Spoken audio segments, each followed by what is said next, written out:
मागच्या काही दिवसांपासून अमेरिका मिडल ईस्टमध्ये सतत आपली लष्करी ताकद वाढवते।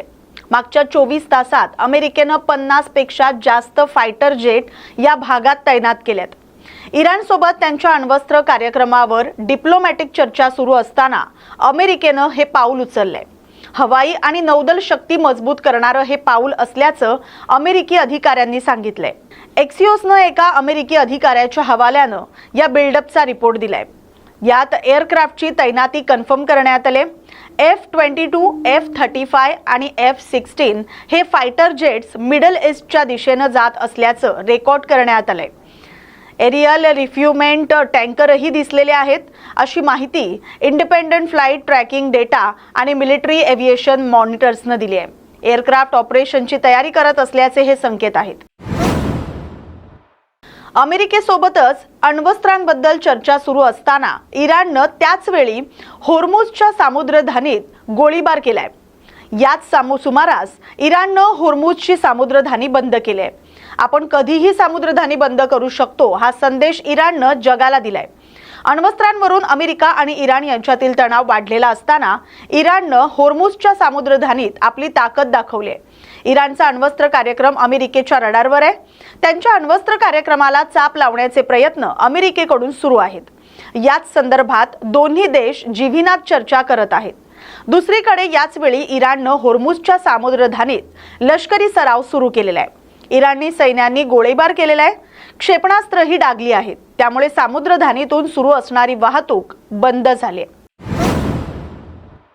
अमेरिका आणि इराण यांच्यातील तणाव वाढलाय। अमेरिकेने इराणची नाकेबंदी सुरू केली। एकीकडे अमेरिकेचे अध्यक्ष डोनाल्ड ट्रम्प इराणला रोज इशारे देत आहेत, तर दुसरीकडे इराणचे सर्वोच्च नेते अयातुल्ला खोमेनी अमेरिकेला परिणाम भोगण्यास तयार राहण्याच्या धमक्या देत आहेत। त्यांनी थेट अमेरिकेच्या युद्धनौका बुडवण्याची धमकी दिली आहे। अमेरिकेने जगातील सर्वात मोठी विमानवाहू युद्धनौका USS गेराल्ड आरफोर्ड पश्चिम आशियाला पाठवली आहे। याच युद्धनौकेने व्हेनेझुएलाच्या विरोधातील कारवाईत महत्त्वाची भूमिका बजावली होती। याआधी अमेरिकेने USS अब्राहम लिंकन आखाती परिसरात तैनात केलाय। यानंतर आता USS जॉर्ज W बुश युद्धनौका देखील आखातात तैनात करण्यात आल्याची तयारी अमेरिकेच्या संरक्षण मंत्रालयाने सुरू केली आहे। या सगळ्या युद्धनौका पूर्णपणे तयार आहेत, त्यामुळे त्या कधीही इराणवर हल्ला करू शकतात। लोकप्रिय सोशल मीडिया प्लॅटफॉर्म असलेल्या YouTubeची सेवा सकाळी बराच वेळ ठप्प झाली होती। YouTube डाऊन झाल्याने जगभरातील लाखो वापरकर्त्यांना YouTube वापरताना अडचणींचा सामना करावा लागत होता।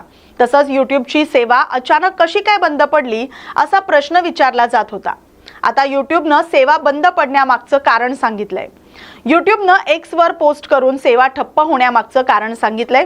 त्यात YouTubeने म्हटलंय की आमच्या रेकमेंडेशन सिस्टीम मध्ये आलेल्या समस्येमुळे YouTubeवरील home page, YouTube app, YouTube music आणि YouTube किड्स या वेगवेगळ्या प्लॅटफॉर्मवर व्हिडिओ दिसू शकत नव्हते। आता YouTubeचं होम पेज पुन्हा काम करू लागले। मात्र YouTubeमध्ये आलेली समस्या ही पूर्णपणे दुरुस्त करण्याचं काम सुरू आहे। तसंच त्याबाबतची माहिती लवकरच दिली जाईल। भारतामध्ये YouTubeची सेवा पूर्वपदावर आलेली आहे। YouTube पोर्टलमध्ये पोर्टल सुरळीतपणे काम करते। तसंच आउटेजला ट्रॅक करणाऱ्या पोर्टलवरही रिपोर्टची संख्या घटून कमी झाली आहे। जगभरात खळबळ उडवून देणाऱ्या जेफ्री एप्स्टीन फाईल्समधील नवीन कागदपत्र आता समोर आलेत। या कागदपत्रांमधून एप्स्टीनच्या पीडितांमध्ये एक भारतीय महिलेचाही समावेश असल्याचं उघड झालंय। अमेरिकन अधिकारी संबंधित महिलेला नुकसान भरपाई देण्यासाठी तिचा शोध घेत आहेत। 13 जानेवारी 2020 रोजीच्या एका अंतर्गत ईमेलमध्ये पीडितेला भारतात शोधण्याच्या प्रयत्नांचा उल्लेख आहे। या पत्रव्यवहारात अधिकाऱ्यांना तिचा पत्ता आणि संपर्क तपशील मिळू शकल्यास भारतातील अमेरिकन दूतावासाशी समन्वय साधण्याचे निर्देश देण्यात आलेत। एप्स्टीन बळी या शीर्षकाच्या या ईमेलमध्ये अनेक सुधारणा आहेत, ज्यात प्रमुख वैयक्तिक माहिती ब्लॅकआउट करण्यात आली।